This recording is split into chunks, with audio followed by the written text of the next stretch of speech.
हो ते तर मान्य आहे, पण त्याची जागा तर मी कोणाला देऊ नाही शकत. ते प्रयत्न पण नाही करायचा आहे. शेवटीपर्यंत प्रेम निभवणं त्यालाच म्हणते की मी एकटी राहून त्या प्रेमाचा स्वीकार केला की नाही आता त्याच्यावरच प्रेम आहे, तेच निभवू नये मला शेवटीपर्यंत. कोणी काही बोललं तरी आपण आपलं प्रेम शेवटीपर्यंत ठेवायचं. आपण आपलं मस्त काम वगैरे करायचं, जॉब वगैरे करायचं, त्याच्यामध्येच जिंदगी चालल्या जाते आरामशी. कोणासोबतच नाही वाटायचंय, कशाला वाटायचं. बरं इथं आपला आहे, मी त्याची आहे, शेवटीपर्यंत त्याची बायको म्हणून मला मरायला आवडेल. शेवटीपर्यंत त्याचं नाव घेऊन की नाही बाबा मी आम्हीची बायको मी त्याच नावाने मरण म्हणून असं. ही सुद्धा जिद्दच आहे. हो जिद्दच आहे शेवटीपर्यंत. प्रेमात जिद्द तर जिद्द.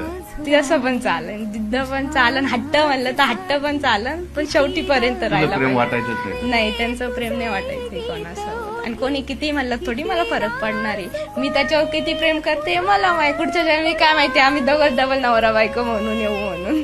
ही सुद्धा आशा असते, म्हणजे प्रेमामध्ये ही सुद्धा आशा असते. हो मग मला तर मी तर त्यांना म्हणते ह्या जन्मात येऊ नका, पुढच्या जन्मात या, मग मी तुमची बायको म्हणून येईन म्हणून. इतका पण हट्ट आहे माझा, पहिले सांगून ठेवलं. मला सोडून दुसऱ्यासोबत